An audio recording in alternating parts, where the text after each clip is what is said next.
زموږ په معاشره کې دا یو رواج عام سوی دی که یو ځوان چرته د خدای نافرماني کړې ګناه یې کړې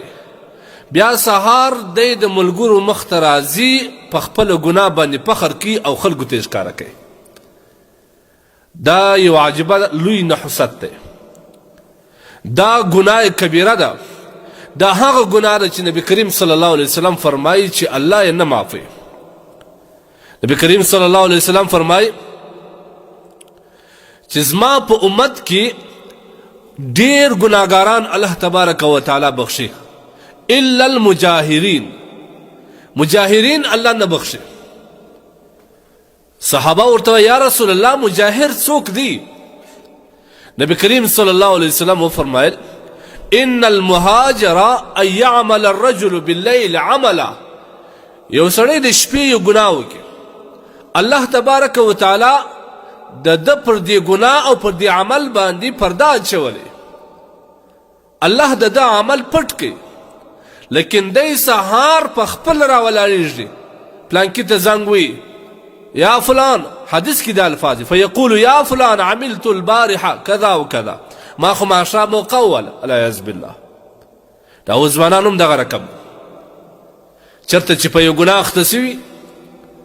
یا په یو ګناه کې راغلي بیا دی سهار په دې ګناه باندې د خپلو ملګرو په منځ کې فخر کوي او دا وایي وخاندي هغه نوم خو نو ما یو موکوله نبی علیه الصلاة والسلام په دې الفاظ ذکر کړي یا فلان عملت البارحه كذا وكذا ما خو برای ماښام داسې کار وکړي او داسې کار مې وکړي او داسې کار وکړي دا کسان د الله رسول صلی الله علیه وسلم فرمایي چې الله یې نه بخشي یقول کل امتی معافا زما ټول امت الله تبارک و تعالی بخشي انشاءالله بیا خاص کر هغه امتی چې ګناه یې کړې وي بیا پښیمانه سي الله ته وژاړي کل بني آدم خطا بني آدم بچی یا د آدم زوی دا ټول ګناهګاران دي د دوی نه خطا صادریږي د دوی څخه ګناه صادریږي دوی ګناه کوي وخیر خطائین التوابون نبی علیہ السلام زما په امت کې په هغه ګناهګاران چې هغه پر خپل ګناه باندې پښیمانه وي الله ته وژاړي چې خدای زه خو نه پوهېدم یا په غلطي کې یا شیطان را باندې وکړ یا د نفس دا یا وزما څه وسو ما معاف کړه الله وایي دا بهترین ګناهګاران دي چې ګناه وکړي د دې څخه خطا وسي بیا دوی الله ته متوجه سي چې خدای ما معاف کړه زما څه وسو زه څه وکړم لیکن زموږ د دې امت طبقه خاص کر ځوانه طبقه دا دونه پر بله خوا روانه دا انسانان په ګناه باندې فخر کوي دا انسانان ګناه ته دعوت ورکوي چې راسه پلانکی ګناه د الله ته به ورسو بیا که چیرې یو ګناه سوی وي د شپې په پټه باندې کړي سهار په خپله خوله باندې ښکاره کړي دا کسان نبی کریم صلی الله علیه وسلم فرمایي چې دا الله نه بخشي دا څومره ډېر زموږ معاشره کې تاسو وګورئ دغه ځوانان چې دا خاص کر انډوالي یې پخوي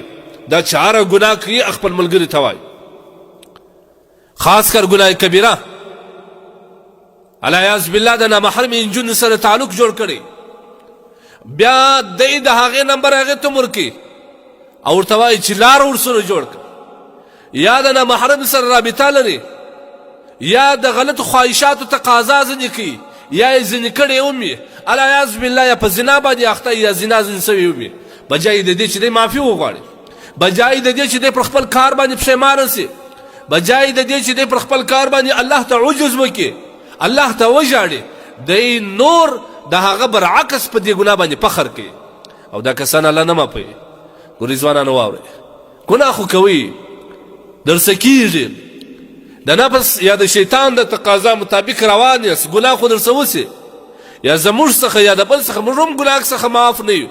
خو البته بهتره کس هغه دی چې الله پرده واچول دی باید پټ کړي دا ګناه نه کړي ښکاره الله ته وایي چې خدایه ته څومره رحیم او رحمان ذات زما پر دې ګناه تا پرده واچول زما دا ګناه دی الله د بندګانو څخه را پټه کړل زه معافي غواړم ما معاف کړه په کار دا ده که انسان څه خطا وسي ګناه وسي باید پر هغه باندې الله څخه معافي وغواړي الله ته وژاړي نور پر دې باندې فخر کول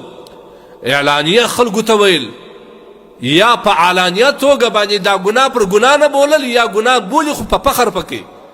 ګوري دا واوري نبی علیه السلام فرمایي دا کسان الله نه معافوي. الله دې موږ ته هدایت وکړي.